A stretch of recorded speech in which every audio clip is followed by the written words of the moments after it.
Hello అందరికీ wild cards అందరూ మంచి గేమ్ ప్లాన్ తో అయితే వచ్చారు. ఆ గేమ్ ప్లాన్ అనేది క్లియర్ గా మాట్లాడుకుందాం. దానికంటే ముందు వీడియోని లైక్ చేయండి. మీ చిన్న లైక్ నాకు చాలా పెద్ద సపోర్ట్ చేస్తుంది అనమాట. సో లైక్ చేసి వీడియోని స్టార్ట్ చేద్దాం. విషయానికి వస్తే వైల్డ్ కార్డ్స్ అందరూ ఎలా గేమ్ ప్లే చేస్తున్నారంటే, మీకు సీజన్ 8 గుర్తుంటే సీజన్ 8 లో అప్పటి వరకు నిఖిలే మంచి పొజిషన్ లో టాప్ పొజిషన్ లో ఉండేవాడు. వైల్డ్ కార్డ్ గా వచ్చిన గౌతమ్ ఏం చేశాడంటే నిఖిల్ ని టార్గెట్ చేసి మంచి ఓటింగ్ బ్యాక్ పొంది రన్నర్ గా అయ్యాడు. సో ఇక్కడ ఏం జరుగుతుందంటే ఈ సీజన్ లో టాప్ ఓటింగ్ లో వెళ్తుంది ఎవరు అంటే పవన్ కళ్యాణ్ అండ్ తనూజ. వీళ్ళిద్దరికి మంచి ఓట్ బ్యాంక్ ఉంది. సో వీళ్ళిద్దరిని టార్గెట్ చేస్తే వీళ్ళకున్న ఆపోజిట్ ఫ్యాన్స్ అయితే ఎవరు ఉంటారో వాళ్ళు వీళ్ళకి సపోర్ట్ చేస్తున్న గేమ్ ప్లాన్ తో అయితే వచ్చారనమాట. ఎక్కడ ఎలా జరిగిందంటే ఈరోజు నామినేషన్ ప్రాసెస్ మీకు చూస్తే అర్థమవుద్ది.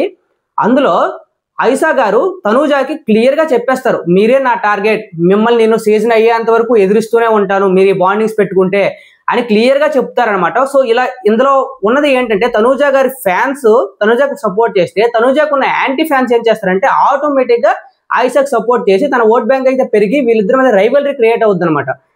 అదే విధంగా పవన్ కళ్యాణ్ కూడా నిన్న రమ్య మోక్ష గారు మాధురి గారు టార్గెట్ చేసి బ్యాక్ బిచ్చింగ్ చేసి చాలా వార్డ్స్ అయితే అన్నారు. అంతేకాకుండా మాధురి గారు డైరెక్ట్ గా ఫైట్ పెట్టుకోవాలని కళ్యాణ్ అయితే కిలికారు.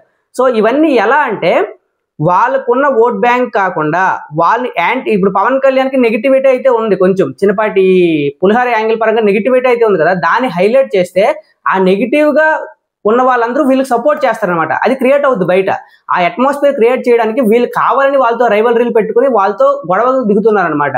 సో ఇలాంటి గేమ్ ప్లాన్ అనేది కొందరికి మాత్రమే సెట్ అవుతుంది. అది న్యాచురల్ గా రావాలి. గొడవలు కావాలని పెట్టుకుంటే రాదు ఫ్యాన్ బేస్. అది న్యాచురల్ గా జరిగి ఎదిరిస్తేనే వస్తుంది. కిందటి సీజన్ గౌతమ్ కూడా న్యాచురల్ గానే అయ్యింది తప్ప వాళ్ళు వాంటెడ్ గా పెట్టుకోలేదు.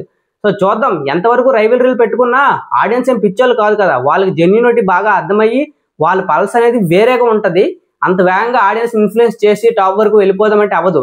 కానీ ఆయిషా ఎందుకో కొంచెం గట్టి పాయింట్లు మాట్లాడి తనూజతో అయితే మామూలు ఫైర్ లో అవ్వలేదన్నమాట నామినేషన్ ప్రాసెస్.